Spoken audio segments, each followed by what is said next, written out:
اور جنت معلیٰ کے اندر حضور کا قول ہے کہ 70,000 ایسے شخص نکالے جائیں گے قبرستان کے اندر سے جو بغیر حساب و کتاب کی جنت میں جائیں گے، اور اللہ رب العزت جل مجدہ انہیں یہ اعزاز دے گا، 70,000 لوگوں کو یہ اعزاز دے گا، ہر ایک شخص کل قیامت کے دن جو مکہ مکرمہ کے اندر قبرستان ہے اس سے ہر ایک شخص 70,000 گناہگاروں کو نکال کے اللہ رب العزت کی بارگاہ میں اسے بھیجے گا اور اسے جنت دلوائے گا، یہ مقام و مرتبہ دے گا۔ اور حدیث پاک کے اندر ہے، خانہ کعبہ کے متعلق آتا ہے کہ پہلی نظر جب خانہ کعبہ پر پڑتی ہے، جب حاجی حج کرنے جاتا ہے خانہ کعبہ کو دیکھتا ہے تو پہلی نظر میں جو دعا کی جائے وہ دعا کبھی رد نہیں ہوتی، سبحان اللہ۔ اور خانہ کعبہ کی زیارت بھی عبادت ہے، اور اللہ کے محبوب نے ارشاد فرمایا خانہ کعبہ کے اوپر ہر دن 120 اللہ کی رحمتیں نازل، یوں تو چھماچم رحمتیں برکتیں برستی ہیں، لیکن خاص اعجاز خاص تجلی جو رحمتیں برکتیں نازل ہوتی ہیں، روایتوں کے اندر آتا ہے 120 رحمتیں نازل ہوتی ہیں، تو 60 رحمتیں ان پر نازل ہوتی ہیں، وہ 60 رحمتیں وہ شخص لطف اندوز ہوتے ہیں جو خانہ کعبہ کا طواف کرتے ہیں، 60 رحمتیں بالخصوص ان پر نازل ہوتی ہیں، اور 40 رحمتیں ان پر نازل ہوتی ہیں جو خانہ کعبہ کے سامنے نماز پڑھتے ہیں، جب کہتے ہیں نیت کی میں نے 2 رکعت نفل نماز واسطے اللہ تعالیٰ کے منہ میرا کعبہ شریف کی طرف، سامنے کعبہ ہوتا ہے، اللہ اکبر، ان کے اوپر 40 رحمتیں نازل ہوتی ہیں، اور جو فقط بیٹھ کے یوں ہی دیدار کرتے ہیں، میرے مصطفیٰ کریم ارشاد فرماتے ہیں 20 رحمتیں ان پر نازل ہوتی ہیں جو یوں ہی بیٹھ کے دیدار کرتے ہیں، یہ اللہ کا پاک اور پوتر گھر ہے، مبارک ہے۔ اور حدیث پاک کے اندر اللہ کے محبوب نے ارشاد فرمایا کل قیامت کے دن اللہ رب العزت خانہ کعبہ کو سجائے گا، اسے مزین کرے گا، یوں تو کروڑوں روپے کا اس کے اندر اس کے اوپر غلاف چڑھا ہوا ہے، ہر سال چڑھتا ہے، اربوں خربوں روپے کا، لیکن کل قیامت کے دن اس سے بھی کئی ہزار گنا زیادہ خانہ کعبہ کو اللہ اپنی رحمت کاملہ سے مزین فرمائے گا، اسے زیب و زینت دے گا۔ جب وہ سج دھج جائے گا، سج دھج کے وہ حضور کے مبارک روضے پر جائے گا، حاضری دیں گے، اے سبحان اللہ، یہ حضور کا مقام دیکھیے۔ یوں تو ہر کوئی جتنے بھی نبی آئے سارے نبی اس خانہ کعبہ کا طواف کرتے ہیں، لیکن یہ ایک دن اس سے بھی کہا جائے گا جا وہ کیا ہے ایک شعر کہ کعبے کا کعبہ ہے، مدینے میں آئے، اگر کعبہ دیکھنا ہے تو کعبہ دیکھو، لیکن کعبے کا بھی کوئی کعبہ ہے تو وہ مدینے میں ہے، یعنی اس کا بھی کوئی باپ ہے تو وہ مدینے میں، ایسے کہتے ہیں۔ تو اللہ یہ اعزاز اس کو دے گا کہ وہ مزین ہو کر کے حضور کی بارگاہ میں باادب سلام کرے گا، اور حضور اس کے سلام کا جواب دیں گے، اور جواب دینے کے بعد حضور ارشاد فرمائیں گے اے خانہ کعبہ، اے اللہ کے مقدس گھر، ذرا تو یہ تو بتا میرے وصال کے بعد ظاہری نہ ہونے کے بعد تیرے ساتھ لوگوں نے کیا سلوک کیا؟ تو وہ خانہ کعبہ حضور کی بارگاہ میں عرض کرے گا یا رسول اللہ علیہ الصلوۃ والسلام، لوگ میری زیارت کرتے تھے، میرا طواف کرتے تھے، آج کل قیامت کے دن جن جن نے میری زیارت کی، جن جن نے میرا طواف کیا، آج میں اللہ سے انہیں جنت دلواؤں گا، یا رسول اللہ علیہ الصلوۃ والسلام میں تو انہیں جنت دلواؤں گا، لیکن جو میری زیارت نہ کر سکے یا رسول اللہ آپ کی بارگاہ میں التجا کرتا ہوں آپ ان کو جنت دلوا دیں۔ یہ خانہ کعبہ، اور اللہ رب العزت جل مجدہ اس حجر اسود جو جس کی ہم زیارت کرتے ہیں، پتھر کو چومتے ہیں، اسے بھی اللہ تعالیٰ بروز قیامت 2 آنکھیں 1 زبان دے گا، اور حدیث پاک کے اندر ہے وہ بھی اللہ رب العزت سے اپنی محبت کرنے والوں کو جنت دلوائے گا۔ کل قیامت کے دن وہ کہے گا اے مولا اس نے مجھے بوسہ دیا تھا، اس نے مجھ سے محبت کی تھی، آج مولا تیری بارگاہ میں دعا کرتا ہوں یا اللہ اسے تو جنت عطا فرما، تو اس حجر اسود کی بھی بات مانی جائے گی۔ اور روایتوں کے اندر ہے حجر اسود جنتی پتھر ہے، وہ دودھ سے زیادہ سفید تھا اور اس قدر روشن و منور تھا کہ اس کی دور دور تک شعائیں جاتی تھیں، لیکن اللہ نے اس کے اندر ایک جذب کی کیفیت رکھی ہے۔ جب بھی کوئی شخص اس کو چومتا ہے، اس سے محبت کرتا ہے، آنکھوں سے لگاتا ہے، تو اس کے گناہوں کو کھینچ لیتا ہے، جذب کر لیتا ہے۔ ایک وہ سفید پتھر تھا لیکن آج سیاہ ہو گیا، وہ لوگوں کے گناہوں کو چوسنے کی وجہ سے سیاہ ہوتا جا رہا ہے۔ کل قیامت کے دن وہ اسی حالت میں اٹھایا جائے گا جس طرح سے پہلے تھا، اور وہ اس کی زبان بھی ہوگی، اس کی آنکھیں بھی ہوں گی۔ اللہ تعالیٰ اسے اعجاز دے گا، اور حدیث پاک کے اندر ہے اللہ کے محبوب نبی علیہ السلام ایک دن پتھر کے سامنے کھڑے اس کو بوسہ دیر تک دیتے رہے۔ بغل میں قریب میں حضرت عمر فاروق اعظم کھڑے، دیکھے ہیں زاروں قطار ہو رہے۔ اللہ کے محبوب نے ارشاد فرمایا، اے عمر، یہ وہی جگہ ہے جہاں رب کے حضور رویا اور گرایا۔ ایک دن حضرت عمر پتھر کو چومتے ہوئے کہنے لگے، پتھر تو بے جان پتھر ہے، تیرے اندر کہاں نفع نقصان کا فائدہ؟ اگر میرے حضور نے تیرے اوپر لب نہ لگائے ہوتے تو میں ہرگز تجھے نہ چومتا۔ تو بغل میں قریب میں حضرت علی کھڑے ہوئے تھے، کہا، اے عمر، ایسا نہیں، یہ پتھر نفع بھی دے گا نقصان بھی دے گا۔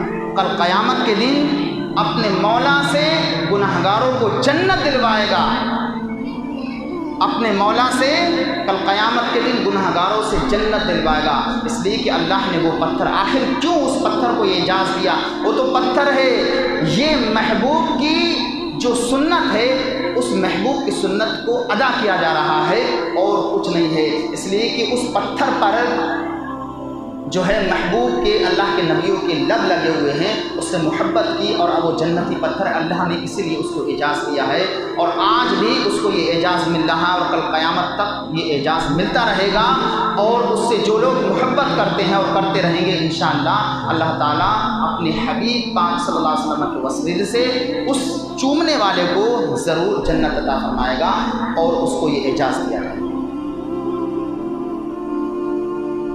درود پاک پڑھی، اللہم صلی علی سیدنا و نبینا و مولانا محمد مبارک وسلم۔ اور ایک اور یہ پتھر کے چومنے سے آج جو ہم اپنے ماں باپ کا قدم کا بوسہ لیتے ہیں، کسی استاد کا ہاتھ چوم لیتے ہیں، کسی پیر کا ہاتھ چوم لیتے ہیں، مزار کی چادر چوم لیتے ہیں، اور حجر اسود کو چومتے ہیں، یا کوئی قرآن پاک کا غلاف چوم لیتے ہیں، اس کو سینے سے لگاتے ہیں، یہ سب اسی حدیث پاک سے ثابت ہے۔ ایک صحابی رسول نبی کی بارگاہ میں آئے، عرض کرنے لگے، یا رسول اللہ، میں ابھی اسلام لایا ہوں اور میرے ذہن میں وسوسے پیدا ہوتے ہیں، یا رسول اللہ میں کیا کروں؟ کوئی یا رسول اللہ مجھے مضبوط دلیل دے دیجئے، کوئی معجزہ دکھا دیجئے۔ حضور نے کہا، کیا دیکھنا چاہتے ہیں؟ تو سامنے ایک درخت تھا، کہ یا رسول اللہ اس پیڑ کو بلا دیں۔ سرکار نے کہا، مجھے کیا بلانا، جا تو ہی کہہ لے جا کہ حضور نے تجھے بلایا۔ تو وہ شخص جاتا ہے اور اس پیڑ سے کہتا ہے، روایتوں کے اندر آتا، پیڑ جو ہے بڑا موٹا پیڑ زمین سے اکھڑتا ہے، جڑ سمیت، اور روایتوں کے اندر آتا بار بار ہلتا ہے، حضور کی بارگاہ میں آ کے سلام عرض کرتا ہے، یا نبی السلام علیکہ، یا رسول السلام علیکہ، الصلاۃ والسلام علیکہ نبی اللہ۔ تو پھر وہ اعرابی کہتا ہے، یا رسول اللہ اس کو اپنی جگہ پر بھیج دیجیے۔ تو سرکار نے کہا، اے پیڑ جا نصب ہو جا، اسی جگہ لگ جا۔ تو پھر جب یہ اعجاز دیکھا، یہ کوئی عام انسان تو کر نہیں سکتا پیڑ کو بلانا، ایک پیڑ کو بلانا وہ آسان کرتے رہی ہے، ہم رات و دن بلائیں اس درخت کو، اس پیڑ کو، پنکھے کو، کبھی نہیں آئے گا۔ تو اس شخص نے یہ جب معجزہ، یہ کرامت دیکھی، یا رسول اللہ اجازت دیجیے میں آپ کو سجدہ کروں۔ حضور اسی کے تو مخالف تھے، چونکہ یہ کام کوئی آسان تھوڑی ہے، چاند کے 2 ٹکڑے کر دینا، درخت سے کھجوروں کا خوشہ توڑ کے پھر وہیں لگا دینا، سورج ڈوبا ہوا پلٹ کے واپس آ جانا، یہ کوئی آسان کھیل نہیں ہے۔ وہ نمرود نے کہا تھا کہ میں بھی انسان کو زندہ کرتا ہوں، مارتا ہوں، جب حضرت ابراہیم علیہ السلام نے کہا تھا کہ میرا رب وہ ہے جو زندگی دیتا ہے، موت دیتا ہے، اس نے یہ کہا یہ کام تو ہم بھی کر سکتے ہیں، یہ کوئی آسان کوئی مشکل کام نہیں۔ تو اس نے 2 قیدیوں کو بلایا، اس میں ایک قیدی جو قتل ہونے والا تھا اس کو رہا کر دیا، اور جو رہا نہ والا تھا اس کو قتل کر دیا۔ یہ کام تو آپ نے کہا میرا رب وہ ہے جو سورج کو پورب سے اگاتا ہے اور پچھم سے چھپاتا ہے، اگر تو واقعی رب ہے تو اس کو پچھم سے اگا دے، پورب سے اگا دے، تو دیکھ کے بحق کا وقت رہے گا۔ تو یہ کام کوئی آسان نہیں ہے، تو اس نے کہا یا رسول اللہ مجھے اجازت دیجیے میں آپ کو سجدہ کروں. تو سرکار نے کہا میں اللہ کا نبی ہوں، بندہ ہوں، اللہ نہیں ہوں. سجدہ صرف اللہ کے لیے جائز ہے اور مخلوق میں کسی کے لیے جائز نہیں. ہاں اگر جائز ہوتا تو میں عورت کو حکم دیتا کہ اپنے شوہر کو سجدہ کرے. بات سمجھ بھائی، اگر مخلوق میں کسی کے لیے سجدہ جائز ہوتا تو میں عورتوں کو حکم دیتا کہ وہ اپنے شوہر کو سجدہ کریں، لیکن یہ حکم بھی نہیں. اگر ہوتا تو ایسا ہوتا تو پھر کہا یا رسول اللہ مجھے اجازت دیجیے میں آپ کے مبارک قدموں کا، آپ کے مبارک ہاتھ کا بوسہ لے لوں. تو سرکار نے پھر اجازت دی کہ ہاں بوسہ لے سکتے ہو. تو یہ بوسہ لینا جو حجر اسود کا ہم بوسہ لیتے ہیں یہ باعث برکت ہے، ثواب ہے. ماں باپ جو لوگ ماں کے انتقال کے بعد اہل ارم میں ایسی بری رسمیں، بد رسمیں جاری تھیں، اگر باپ کا انتقال ہو گیا اور 100 مائیں ہیں تو 100 مائیں بچے اپنے آپس میں تقسیم کر دیا کرتے ہیں. ایسی بری اور بد رسمیں جاری تھیں. لیکن وہی ماں جو ترکے میں تقسیم ہوتی تھی، بیٹے سگے بیٹی کی بہو بنتی تھی، آج اسی کے قدموں میں اللہ کے محبوب نے جنت ڈال دی. کہ تو ماں کا یہ نہ دیکھ کہ وہ متقی ہے، پرہیزگار ہے، وہ بہت زیادہ عبادت کرنے والی، اگر اپلے تھوپنے والی ماں ہے اس کے بھی نیچے قدموں کے نیچے جنت. یہ مسندی رفعت بلندی کس نے دی؟ یہ اللہ کے محبوب علیہ السلام. تو جن ماؤں کے ساتھ یہ ظلم اور زیادتی ہوتی تھی، اللہ کے محبوب علیہ السلام نے انہی کے قدموں کے نیچے جنت رکھی کہ ماں کی خدمت کرے گا تیری ماں کے نیچے قدموں کے نیچے جنت ہے. ایک صحابی رسول حضور کی بارگاہ میں آئے، عرض کرتے ہیں یا رسول اللہ جنگ میں جانا چاہتا ہوں. حضور نے جب ان کو دیکھا سمجھ گئے اس کی ماں ہے جو بیوہ ہے اور وہ خدمت کی سخت طلبگار ہے. کہا کیا تیری ماں ہے؟ کہاں ماں ہے، جا اس کی خدمت کر، جنت تجھے مل گئی. تو جہاں اللہ کے محبوب علیہ نبینا علیہ السلام نے ارشاد فرمایا وہاں یہ بھی ارشاد فرمایا. تو یہ مکہ مکرمہ یہ حضور کی دین ہے. آج پوری دنیا کا جو مرکز ہے، آج پوری دنیا کی نگاہوں کا جو مرکز ہے وہ اللہ کے محبوب علیہ السلام کی وجہ سے ہے. اور آج ہر دنیا کا ہر شخص جو ہے مکہ مکرمہ جانے کی کوشش کرتا ہے.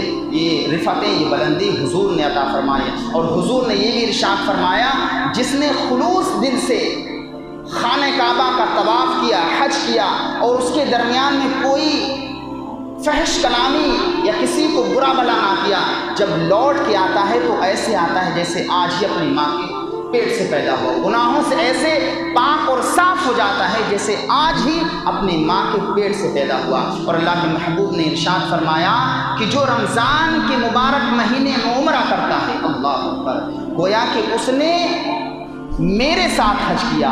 جو رمضان کے بابرکت مہینے میں عمرہ کرتا ہے اللہ تعالیٰ اسے حج کا ثواب دیتا. حضور کہتے ہیں رمضان کا عمرہ گویا کہ اس نے میرے ساتھ حج کیا. تو رمضان شریف میں جو عمرہ کرتا ہے اسے حج کا ثواب ملتا ہے. اور حضور نے ارشاد فرمایا حج مبرور کا ثواب جو ہے وہ جنت ہے. اور حضور نے ارشاد فرمایا کہ حج جو ہے، حج کرنے سے انسان مالدار اور غنی ہوتا ہے. حج جو ہے، جو انسان حج کرتا ہے اللہ تعالیٰ حج کرنے والے کو غربت سے دور کر دیتا ہے، امیر بنا دیتا ہے. کچھ لوگ یہ تصور کرتے ہیں کہ اپنے بچوں کی شادی کر دیں گے تب حج کریں گے، حقوق ادا ہو جائیں گے تب حج کریں گے. نہ جانے یہ شک کہاں سے نکال کے لاتے ہیں کہ ابھی بچوں کی شادی، اس کی شادی، اس کی شادی ہے، پھر بوڑھے ہو جاتے ہیں، پھر ایک وقت آتا ہے کہ خود چارپائی سے اٹھا نہیں جاتا، پھر کیا حج کر پائیں گے. لیکن کر جوانی میں عبادت کاہلی اچھی نہیں، کر جوانی میں عبادت کاہلی اچھی نہیں، جب بڑھاپا آ گیا تو بات بن پڑتی نہیں. کسی نے کہا کہ 5 چیزوں سے پہلے ہمیشہ غنیمت سمجھو. جوانی کو بڑھاپے سے پہلے ہمیشہ غنیمت سمجھو. اس لیے کہ جو کام جوانی میں ہو سکتا ہے، آپ جوانی میں 3 بجے اٹھ گئے، آپ کی آنکھ اتفاق سے کھل گئی، آپ نے وضو بنایا، 12 تک نماز پڑھ لی، کچھ بھی صحت پر اثر نہیں پڑے گا اور آپ تازے ہو جائیں گے. لیکن وہی کام اگر بڑھاپے میں 60 سال کی عمر میں، 50 سال کی عمر میں آپ جب 3 بجے اٹھیں گے، آپ کی طبیعت چاہے گی تھوڑی ایک چائے پی لیں، ایک کپ، اور تھوڑی باتیں کر لیں اور جانے کیا کر لیں، سارا ٹائم ایسے ہی چلا جائے گا. تو